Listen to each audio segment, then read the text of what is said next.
So thank you everyone for showing up. Um, we see a few of you in jackets and we apologize for our attire.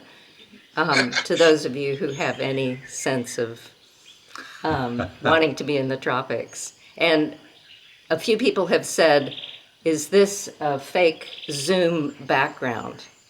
And it's not. This is our backyard. And you can see it. We're going to hire someone to climb those rocks one of these times to show you that we're actually, this is where we are living right now. And so this is, we're happy here. Yeah, it's rather beautiful. Yeah. And it helps us because we need all the help we can get to breath by It's true. breath. Yeah, take what you get. Yeah. Okay, so what are we doing Okay. today? Oh, Well, one thing before we actually start that Chrissy and I have wanted to let you know, because those of you who were with us last time know that we had someone, again, this is the second time, it's only twice, but where someone kind of breaks in and causes havoc. And so what we've decided is that after the broadcast is going for about 15 minutes, we'll stop letting people in unless I recognize your name. I might let you in, but we'll see if I can manage that. But it's so disruptive and it's unnerving. It makes the nervous system kind of awful when someone does that, and it's bad for us, and we think it's probably not so comfortable for any of you either. We were looking at your faces last time and there were some bad expressions going on. So we appreciate your promptness, and yeah, so welcome.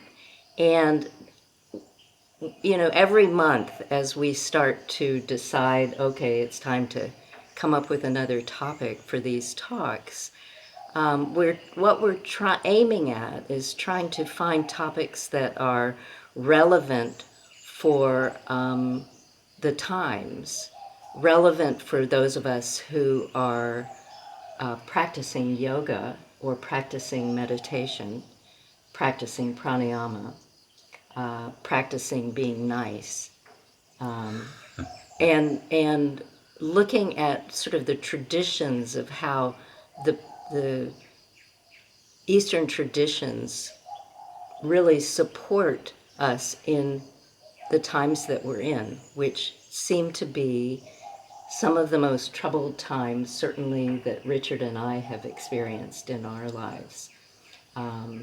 When you look around the world, look at the United States and the mess that so many different kinds of messes that are going on there, but it's not only in the United States.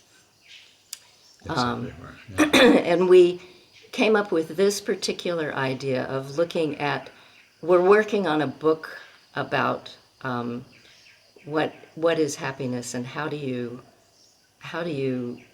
open your life so that you find a path through the suffering into the state of happiness, which is actually an inherent state of being that's there, but we get cut off from it. And so we're looking at some of the practices that really support that pursuit and how you find that path. And when the year, began, and suddenly in the United States there was that mass shooting at the Lunar New Year in California, and then Tyre Nichols, and then the Ukraine war, and then atrocities in Africa, and then And then Palestine. and then in Pakistan, the Yeah, bombing yeah, of the mosque of the just 2 days mosque. ago. Yeah, You know, just huge it's destruction. massive destruction, and you know, when it first hit us, we were sort of like, this is this, incredible violence, but also stupidity in a sense. in the sense of how can this be going on and on and on, and there not be something that those of us who care can do to help. And I think, we have to help. You have to do what you can in your small way, wherever you happen to be, or your big way, if you happen to have a bigger way of reaching more people.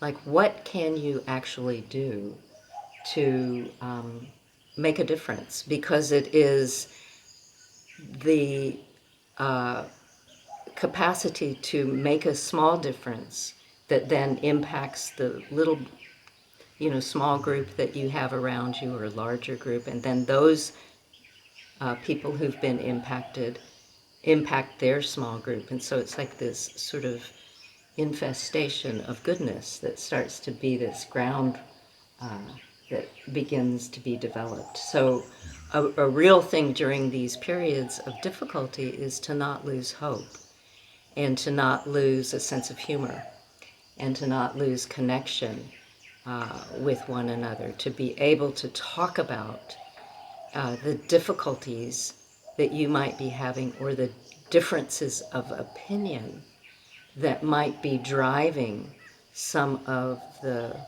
conflicts and some of the depersonalization that causes this kind of sort of non-intelligent behavior. And that's why we call this the endless intelligence, which is really what nature is. What if you see yourself as part of nature, it's what you are, is this endless state of intelligence. As opposed to endless stupidity, Yeah, which is we can each do that in our own way. Yeah. I certainly can. Yeah, everyone can do Yeah. it. And Yeah. so. Yeah. And the endless stupidity creates more endless stupidity. Like I can through cruelty induce more ignorance in others, who then have to deal with that, and so it's like a disease that spreads. Yeah. Or The reverse. Yeah, and the reverse. So the spreading of endless intelligence. Not that and for me to think I'm endlessly intelligent might be endless stupidity. Endlessly problematic. Yeah. So last time we talked about courage, and we were brushing up against the idea of the 6 perfections that are part of some of the Buddha's teachings of qualities of being that we cultivate as practices in order to prepare ourselves to be to wake up, to work our way towards waking ourselves up, and then being there to help as others possibly wake up. And that was one of them, is courage, or virya. Yeah, that's what we were talking about. Yeah, the heroic attitude. Yeah. And then we were working on how to embody virya, and it has everything to do with posture and breath. And so now... And so all of these things that one perfects really play into this balance that possibly we could bring for helping with some of the depersonalization that's causing some of these problems in the world. And when you look at the perfections, one of the first one is generosity. Yeah, it's called dana paramita, and this means to give. Dana just means to give on all kinds of different levels, and to give means you can also give to yourself, like at dinner time, and you can also then share it and give to others, and it has to be both ways, in both directions, and then giving also could be charity work, it could be giving money, it could be giving information, but it's for someone who's really suffering. It is profound what this giving can do. It clicks you into a different mode in your thinking. Yeah, and in your body, and part of what one can do is to, practice generosity, so that, people give a teaching in a zendo, and you offer dana, you offer some support for them as a gift. And when the gift, what can happen in the beginning is kind of what happens with sacrifices, where people say, oh, well, I am going to give in order to get. So it becomes an act of sort of gaining merit, or gaining, Yeah. entrance into heaven, because you've given at Yeah, the within temple. some kind of mental religious thing. I'm going to give in order to be blessed. Yeah. Or I'm going to give so that you give to me. And this is almost for the mind. It's almost not. It's really hard not to do that. Yeah, yeah. In fact, I think, is it even possible if you have a story about yourself and about what the world is, and you think, well, generosity or even compassion is the key, and then you make some gesture, and then the mind wants to come along and do a selfie of it really fast. It could be a quick selfie because technology is getting advanced, but then all of a sudden, then that the whole deeper mind, kind of plays that out. Oh, this will pay off in a billion years, or I'll become famous for being not famous, And then it requires then the ability to see that and to go, oh, to see then you become angry at yourself, and then to become compassionate towards even the inevitable trap of mind. And it is inevitable, because the nature of the mind is to make the storyline of yourself, your life, who you are, which, as we do that, separates us out, from the background, from nature itself, from the root of who we are. And that's natural, and it's actually important, because Yeah, and you can't really help it. You If can't there's help any it. kind of thinking going on, even well-trained good thinking, it still has that edge to it.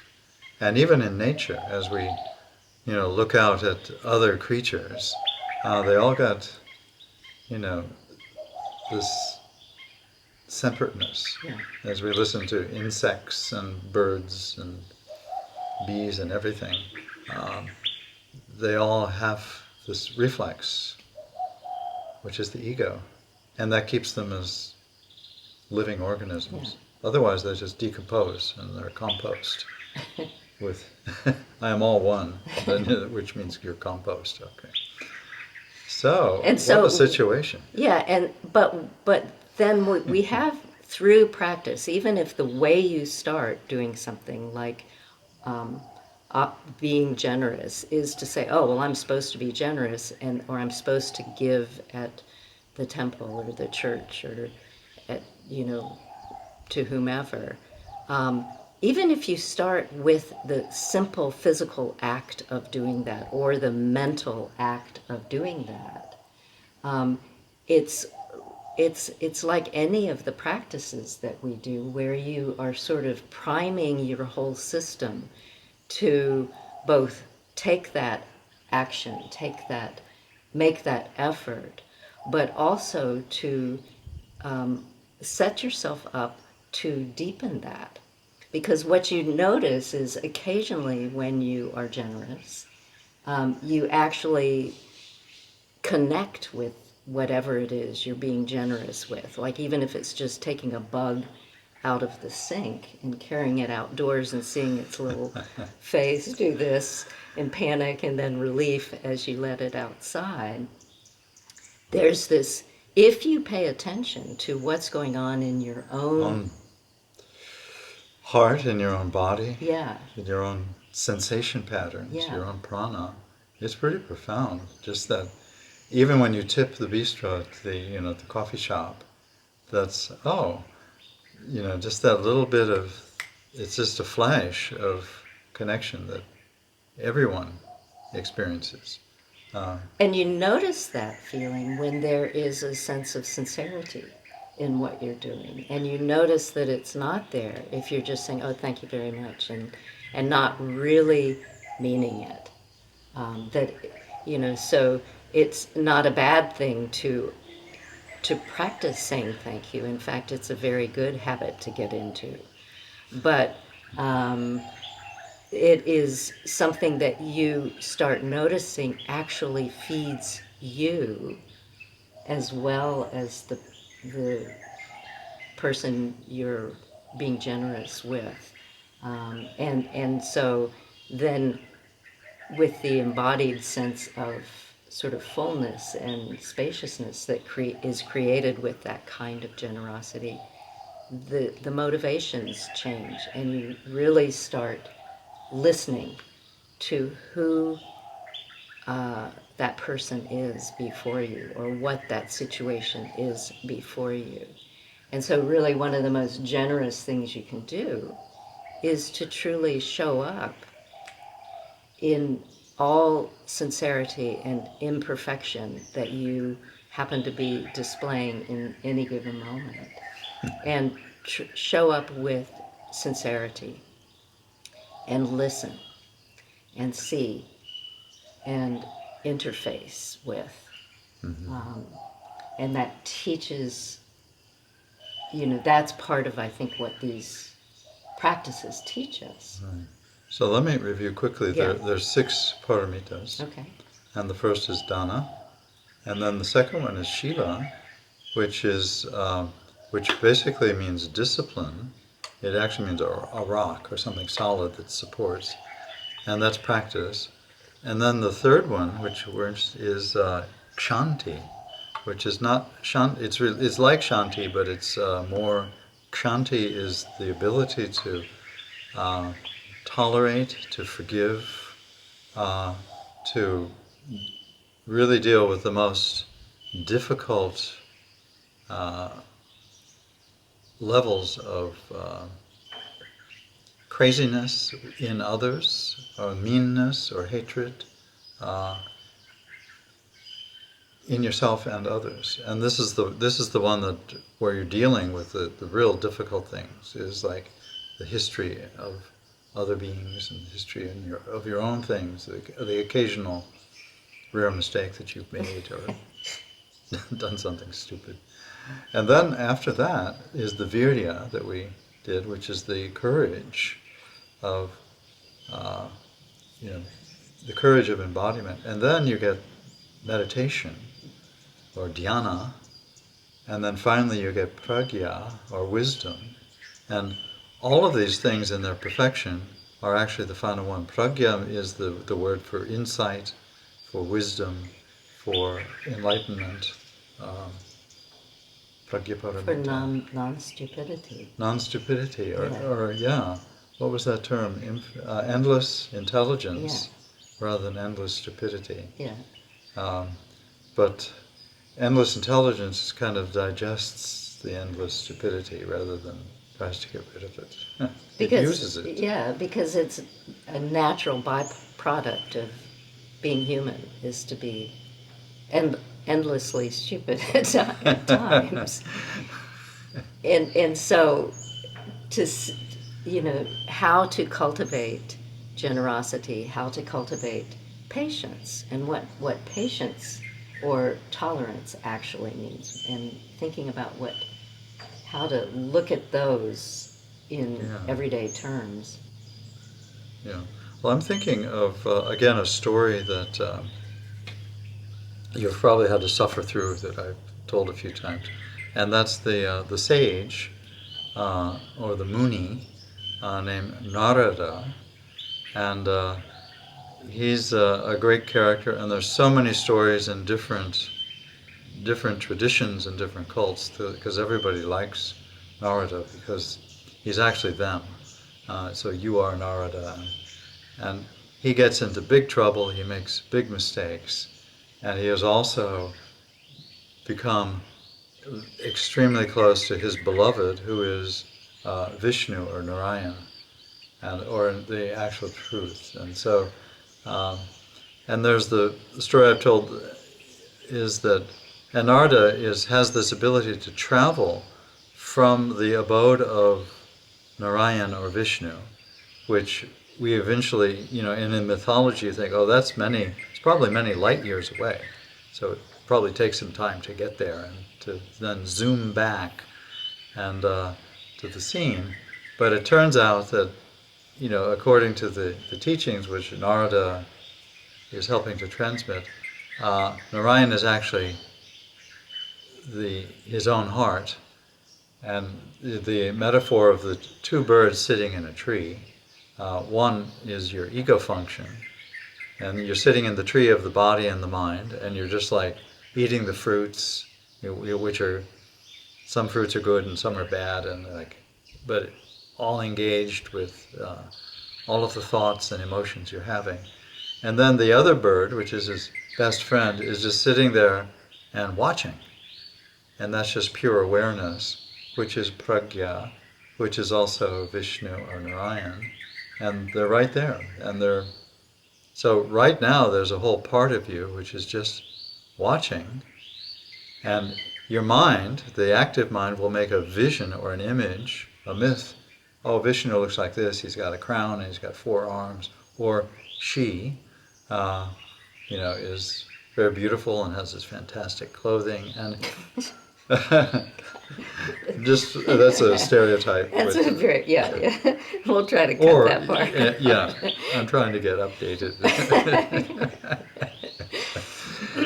Anyway, so the story that I've told is in a village there's a brahmana who is a high class priest and very well known, and then down the road is a cobbler, which is a very low worker class person, because he deals with shoes and he fixes people's shoes. And shoes are very low in mythology because they're like dirty, and so only a very low class person would fix people's shoes. And the cobbler just sits there and he enjoys, and this is before Nikes and before fancy shoes, and he just repairs people's shoes, and and sings songs all day. He loves singing, and he's sitting under this beautiful bo tree with leaves that are shaped this way, and that's a hint to many people, and so Narada comes into town, and he's well known, and he goes to visit the Brahmin, and the Brahmin says, oh, if you happen to see Vishnu or Narayan, ask him how many lifetimes, how soon will I be liberated? And he's thinking he's so cool that he's already liberated in this lifetime. And Narada says, okay, I'll find out. And then he goes to the cobbler, and the cobbler, sees him, and the cobbler, they are both excellent musicians, and so they really relate. And the cobbler says, how many more lifetimes before I meet the beloved, Vishnu? And so Narada takes off and to see the beloved, and then he comes back sometime later, long enough so that it seems like he really traveled. And he goes to the Brahmin and says, how many more life? And he said, oh, Vishnu said you have 10 more lifetimes. And the Brahmin got extremely pissed off because he had, completed, all of the requirements, and he had memorized, he could chant the Rig Veda backwards and forwards. A little bit like Ravana in Sri Lanka, uh, the great demon. And so he got extremely pissed off. And he was doing these practices without sincerity. Well, he was doing with the practices with the point of his own Yeah. aggrandizement Yeah. and his own liberation. Yeah. Because he wanted to get away from all these scummy, low people. Yeah. And then this disgusting nature, which is full of bugs and Yeah. It's true. mosquitoes, and yeah, it gets too cold anyway. And so he was pissed off, and Narada left and traveled over to see the guy under the tree, the cobbler, and the cobbler said, "How many more lifetimes?" And Narada says, "Well, Narayan or Vishnu says, as you have as many more lifetimes as there are leaves on this tree, and it's a gigantic tree, and there are tens and tens of thousands of leaves on the tree, and the cobbler just looks up and he smiles and he goes, 'I love it,' and that's the patience he has." Because he was already had the sense of love and satisfaction, and he just almost starts dancing, and Narada almost too, and then Narada takes off, and then as soon as Narada takes off, this is first version of the story, a wind comes and blows all the leaves off the tree, and so the cobbler was liberated, and. While the mean guy, the egotistical guy, was stuck for a while. And another version is the Narada comes and he goes to the Brahmin and says, and the Brahmin says, "Oh, if you happen to see Narayan, how many more lifetimes?" And Narada said, "Okay, I'll check it out." And he then goes to the cobbler, and the cobbler says, "How soon do I get to meet the beloved, my friend?" And so then Narada goes away and comes back sometimes later, and he says to the Brahmin, "Well, you have," what did I say? It's as long as the elephant being threaded through the eye of a needle. Oh, yeah. And so, that's right, thank you. And he says, well, Narayan said, however quickly we can thread an elephant through the eye of a needle. And the Brahmin hears that and doesn't understand any of the metaphor or teachings. And he gets extremely pissed off at Narada, who's just this, and he says, "I don't even believe you saw him, and get out." And he's extremely angry. And so he cuts off. And then Narada goes to the cobbler under the tree, and what did he say? Same thing. And then Yeah, the cobbler sees, when he says, it's as soon as an elephant can be threaded through as this soon as we needle. can thread an elephant through the eye of a needle. Yeah. And but the cobbler is very wise because he deals with big trees and shoes, and he goes, "Wow, fantastic!" Because he also understood the metaphor, and immediately he gets up and he starts And seeing that, that he looks up at the tree and he says, "Oh, there's, just like with a tree, everything starts with a seed." And so the seed of an elephant to be threaded through, it would be, that's the metaphorical idea, is that anything, any small amount, like we were starts saying, extremely small and then expands.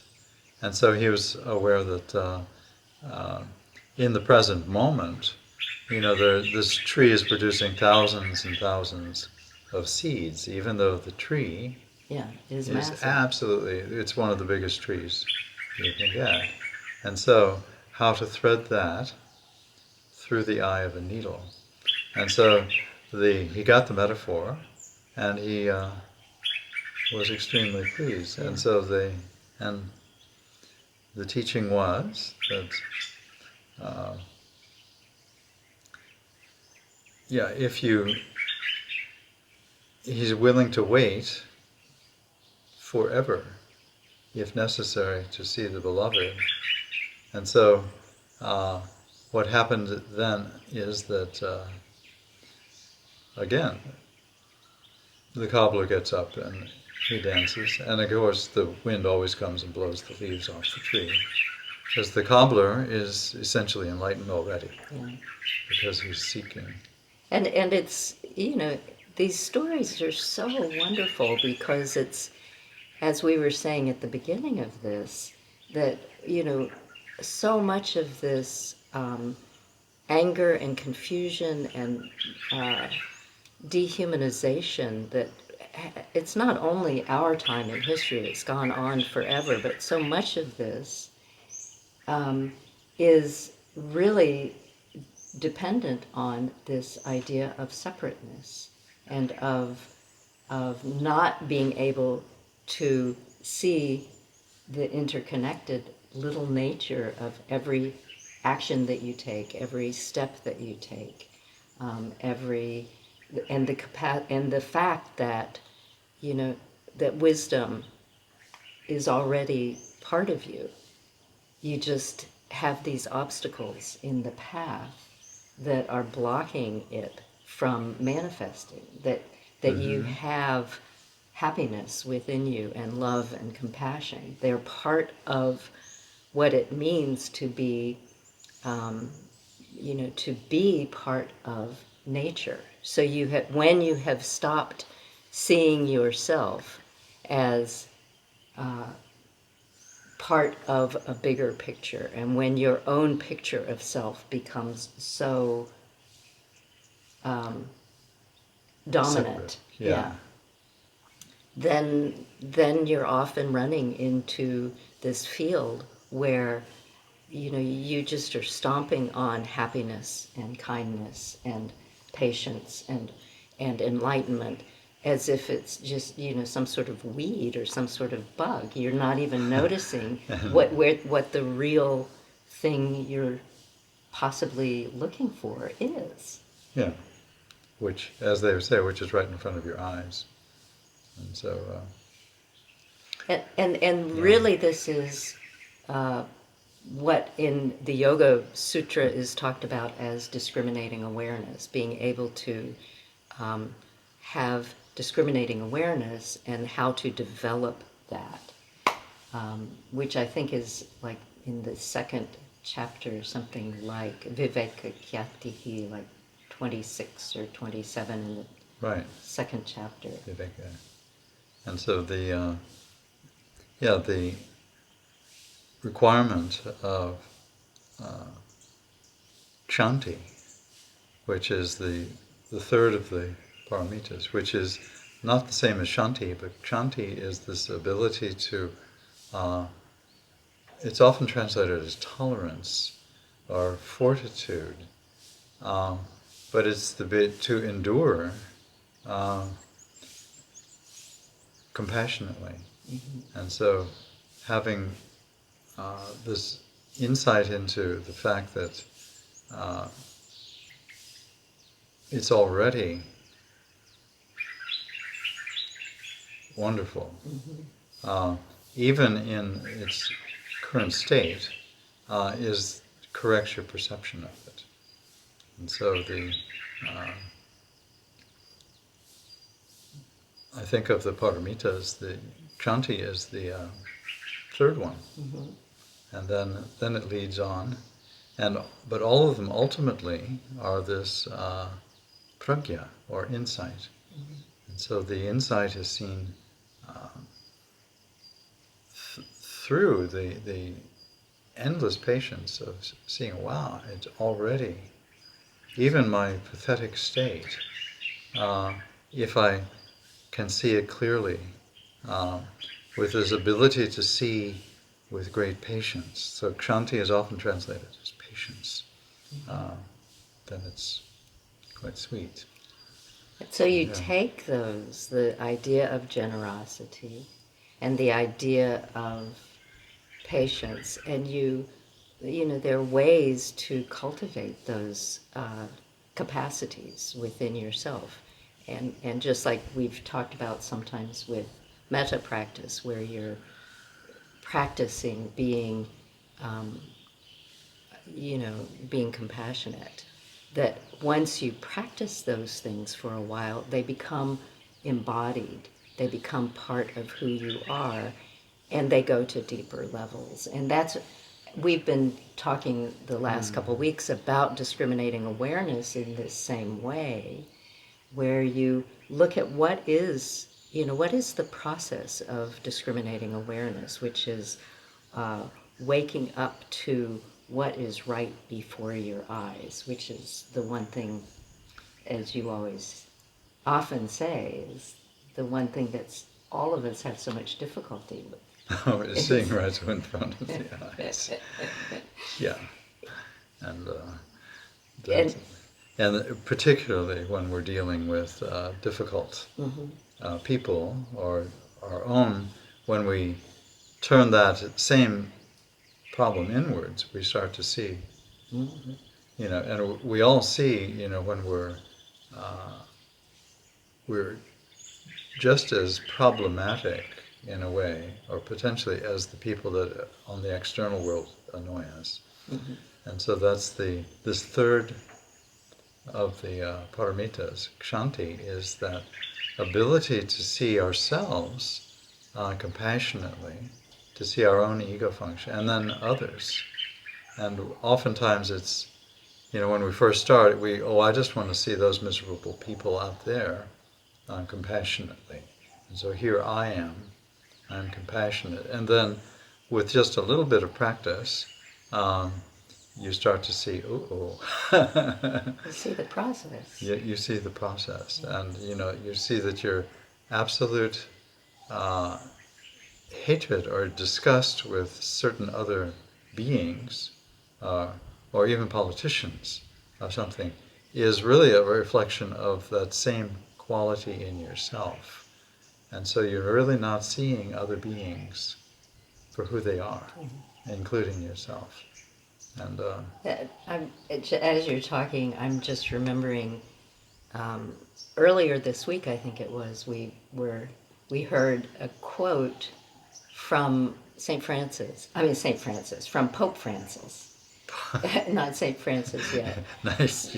But from Pope Francis, where and he's such a gentle presence in many ways, a very gentle Yeah. soul.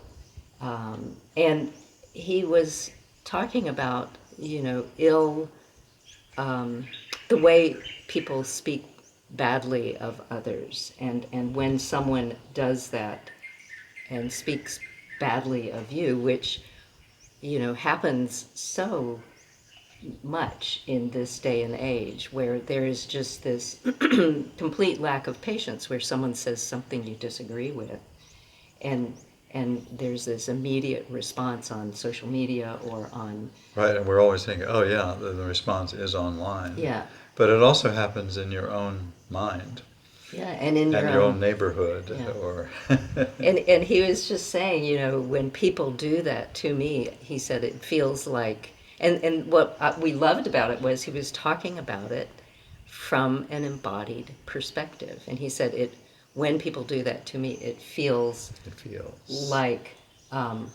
a sort of an irritating itch. So it's not that you then, you know, the tendency of mind when you're sort of new at sort of spiritual pursuit is to, you know, say, oh, well, these things, you know, I'm not even going to have negative responses. But no, you do have negative responses, but it's how you frame them and how you respond to them that Yeah. that really helps to cultivate things like patience, things like generosity. That, and I just loved it. It was like, it feels like, kind of an annoying itch, which, if you could ratchet down to that level for some things, it would be great. And we were talking also, remember, about like the process of discriminating awareness, which is being able to discern, ultimately being able to discern what is the most beneficial and action that can be taken in any given situation, but that as you are perceiving a situation, what you cultivate is these steps of perception where you perceive through all of your senses, where you then decipher, where you then translate into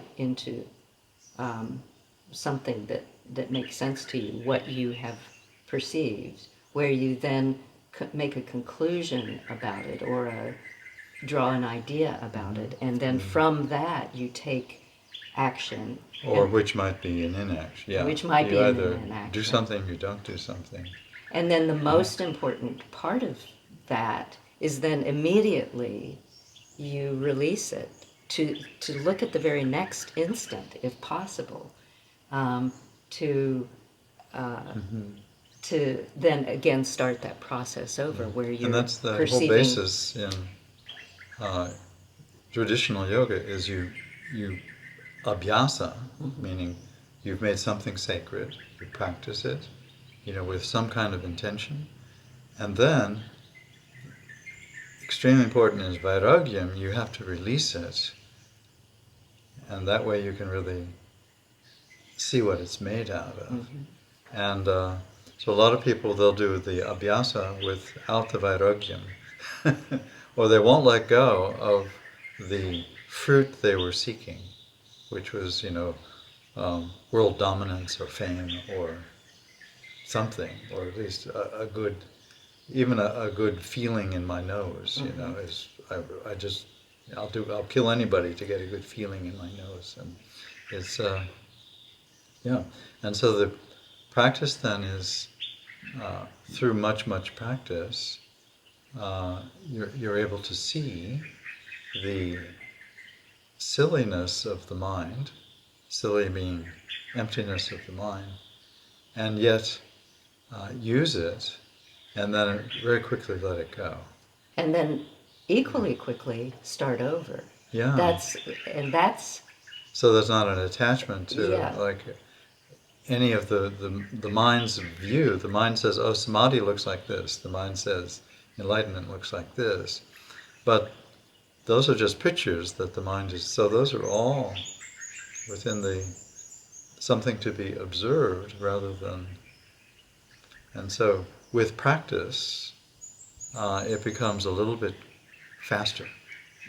So it might take like 10 lifetimes between these aha moments, and then practice. And the idea, according to these different traditions, is that it happens very quickly. You'll go, oh, and you'll experience something where you'll see through the silliness of your own mind. You'll see the absolute silliness of that lusting or that hatred, which is just part of the mental functioning. But then you'll see through it and you'll let it go. So it's almost like you're not him, even though you're embarrassed, particularly online, by the stupidity of your mind, you're able to say that is the nature, and you can let it go, let it go, It's let not it you. go. Yeah. It's not you. Yeah. And then that quality can actually help to make others happy, and to be of service to others.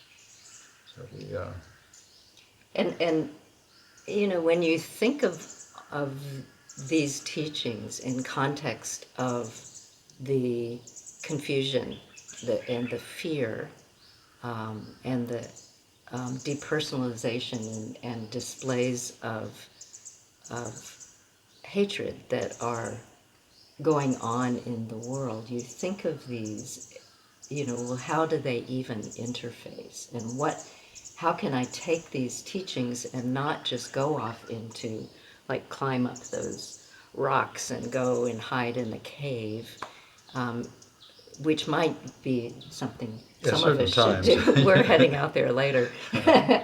But, you know, but how can I make a difference? And how can we make a difference? And that's, it's not as if, oh, you study these great teachings or you do these practices and that then everything is easy. It is not necessarily easy, but that if you have some trust in these processes of life, of being connected to others, of being connected, even as far away as some of us are from one another, we're connected. If you have, some trust in the process that things like goodness are actually there, just waiting as kind of the ground upon which we all live, and then the chaos is on the surface, then you can start taking the small steps in your little, part of the world to To make a experience, difference, yeah. and to and we go back to what we were saying at the beginning of, with generosity, where you are really showing up authentically, openly, without the baggage. And you may have the baggage. It may be You might have lifetimes you of have lifetimes of baggage. baggage, but you're not like carrying it right in front of you. It's behind you, so that you can show up openly and fully and interface with what is there, and use wisdom, use intelligence, discriminating awareness to do what will serve the, the best for the entire situation. Yeah, it's going to serve you as an entity, and it's going to serve others as entities, and it has these moments which we tend to try to avoid. It's more than embarrassment. It's you all of a sudden see how, that my mental structure has this extreme selfishness to it, or extreme lust to it, or extreme desire to get out of here, and and the ability to actually witness that without then further condemning it. In other words, you'll see yourself condemning others, or you'll see yourself condemning your own storyline, and then just to be able to go, to witness that rather than just continue that. And that's this point of Kshanti, which is the third of the paramitas. Yeah. And that's where then compassion starts to really develop. And all of them ultimately. So if I develop the sense of Kshanti, and to translate that, it isn't the same as Shanti, it's similar, but it means of forbearance or tolerance of your own stupidity, and then the stupidity of others. And misfortune. And misfortune. Yeah. And then even within, the esoteric realms of yoga and philosophy, you see, oh my God. And then the important thing, of course, according to the yoga, is once you see that, then to let it go. And you let it go in the form, and the form is this form of radiance, it's joy, even though it was appearing to be, this terrible situation of selfishness. Uh, and so it's rather challenging at times, rather embarrassing at other times. So, yeah. But they all end, so the kshanti, which is forbearance or tolerance, rather than shanti, which is released, is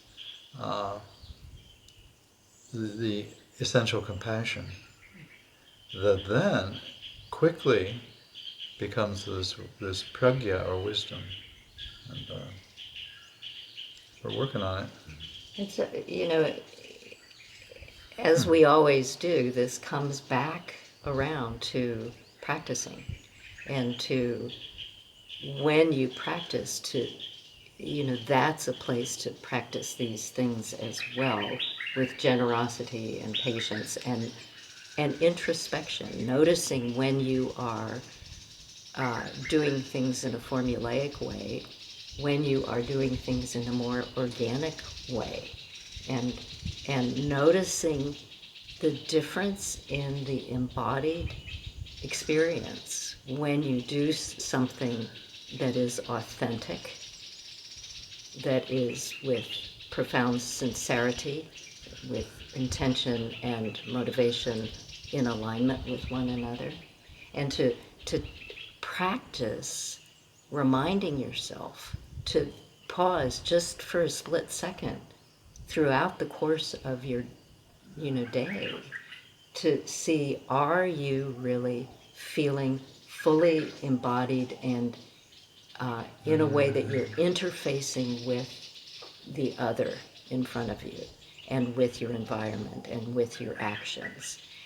Because it's in that state that it becomes impossible to act in a way that is purely self oriented, because you see that you're bigger than this small story of who you are, but you're also that small story, and you can see both of those things and let the beauty of that manifest. It is. Yeah, and the small story and is also, it's hard to get rid of it, because you don't want to get rid of time and space, and that's, time and space is, this. And the mind is a useful thing, even though it's not that smart all the time. And so we're going to take this kind of what we call endless stupidity, which is when which any embodied being clicks into, and the ability then to see, to have compassion, to see, and that's this third paramita, is this patience, and in that then to be able to let it go, and to not be attached, and get on with it. And so it's a terrible phase, but it's the essential phase, to actually feel. Then all of a sudden you see, well, everybody else, even the people that really annoy me, even though occasionally it's me that annoys me more than, you see Sometimes annoy you more than I annoy you. Oh, yeah. That's amazing. Yeah, can you imagine? That, these, that's normal. It's also, and that happens with every, with beings big and small. Sometimes I think, well, I'm just annoyed by the big politicians, which is probably quite true. But you have to also experience them through the wisdom of compassion, even though that's not easy. And you also have to experience all of the stories of yourself, even the stories of yourself that you would never admit to, uh, and then stories of other beings, and just to then feel, I don't know, yeah, feel in the sense of prana, feel this immediate connection, and then so then the patience and the tolerance becomes the kshanti, short circuits into the pragya or the wisdom, uh, and is actually then you're able to actually make use of your own stupidity. Yeah, You know, and communicate. and communicate. Oh, yeah, I'm sorry about that, and Yeah. then to apologize to other beings, and then do the best you can, uh, because you are going to perceive other beings through the mind, and mind is just loves reducing things to formulas, and so we're going to seek our own liberation, even though we're already liberated, and so we're able then to almost laugh at the paradoxes of our own stupidity, even the enormous stupidity that humanity, including even me, the enormous stupidity that we click back into cyclically, um, every few moments or so. And then if we can get more and more practice, the wheel turns. So it's moment by moment. You can feel this joy, this connection to other beings, even beings that are really crazy, And including yourself, and then including your favorite politicians, of course. the practice In and my the case. practice, oils the wheel, greases the wheel, and so the wheel can move more smoothly and more quickly, and the sensation, the felt sense of that is resilience, where you go through these phases, but there is resilience, and there is resilience Mm-hmm. to also maintain the practices so that you haven't just oiled the wheel once and then let it rust again. It just continues to be of benefit in seeing the process of all of this going Yeah, on. and the practices evolve then. Mm-hmm.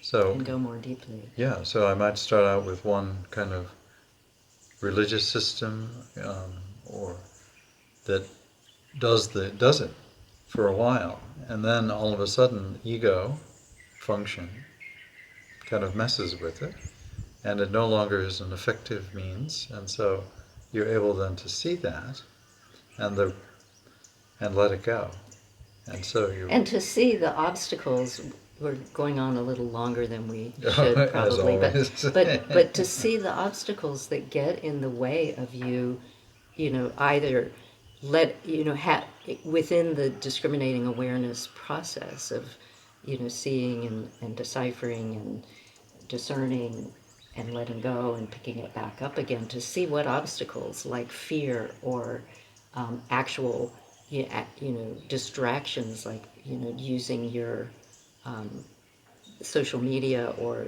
looking at the news 1,000 times a day, what types of things, or gossiping, what types of things get in the way of you being able to keep that wheel oiled, and then making the conscious choice to say, okay, I'm going to set those aside for a while. When I start noticing fear being, augmented within me, I'm going to find a way to quell that so that I can drop into the present and see what can be done in Yeah. that moment. Yeah, and do the best I can, Do the best I can. and be open to the feedback, which is very difficult for people, because what you do might not be perfect. Unlike this talk that we're doing, it might Yeah, not be right. perfect. So we thought about Yeah. finishing with a chant you all know, and then leaving just a moment at the end um, for you to just have space, which is something we often don't allow ourselves. Just like 30 seconds. And during that time to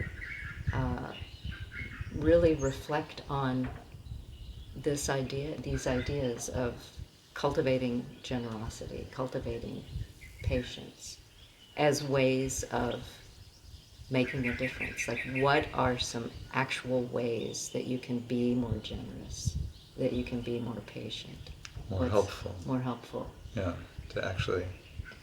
Because that will make a difference. Yeah. So, I can chant. You'll chant, and then we'll leave just a moment after? Or do you want to do it before? Oh, why don't we do it before, Yeah, and then we'll yeah. offer the chant. Okay. Okay. So. Take it away. Oh.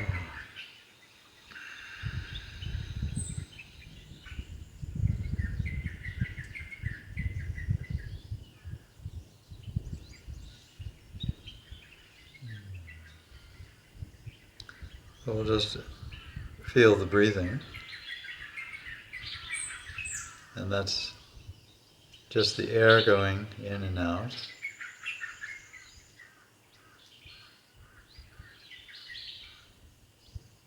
And then we feel the sensations all over the body, through the body, even beyond. And that's also the breath.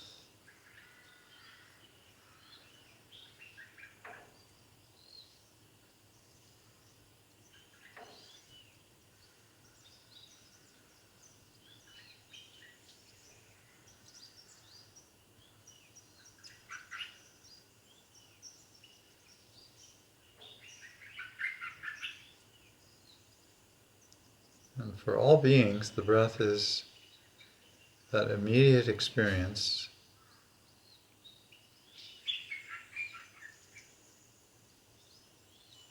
what we'll call the root of the mind, because the mind takes on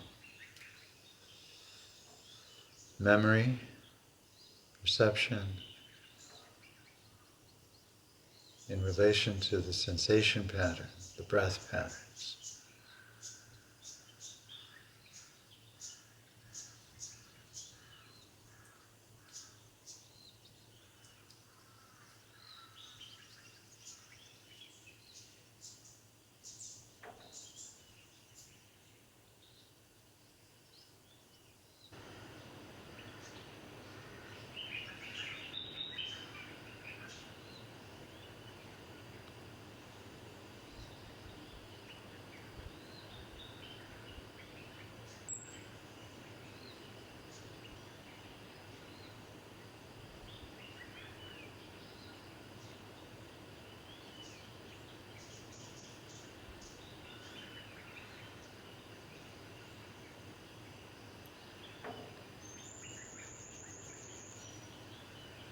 So the relationship to other beings who are, whether we like it or not, form our heart, is all other beings. And although a lot of people will practice their yogas and things in order to try to get rid of that process, that all other beings matter to us, they are us, even the ones we don't like very much, who are the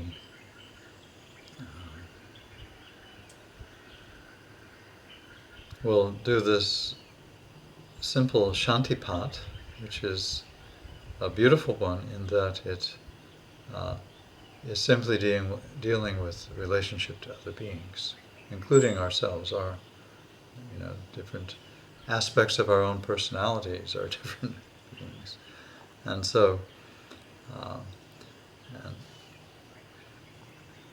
and I'll translate it and then we'll chant it. Sahana Bhavatu. So may we, all of us, together, be protected. Sahana Bhunaktu.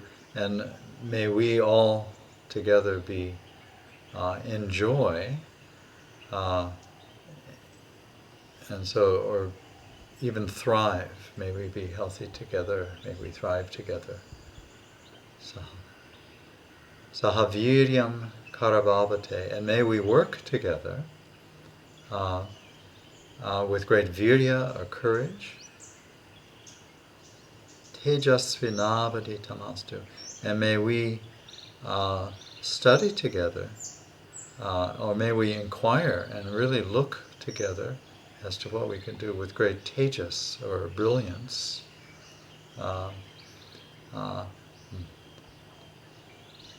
Mavid vishavahe. And as a result of this process, mavid vishavahe, may we not hate each other. Because initially when we start inquiring, we say, oh, it's all their fault, those other idiots. Or even our own selves, we start to say, oh, that aspect of my personality is disgusting. I'm going to get rid of it. And so, and usually we eventually will learn that you can't. And then Om Shanti, Shanti, Shanti. Okay, so we'll chant. Om Sahana Vavatu Sahanao Bhunaktu Sahaviryam Karavavahai Tejasvi Navaditamastu Mavid Vishavahai. Om Shanti Shanti Shanti.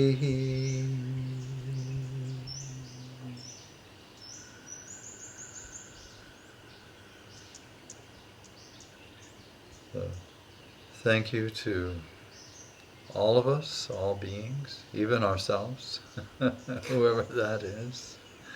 May we keep looking. Thank you all for showing up and for practicing and for looking at others deeply. So we'll see you next time.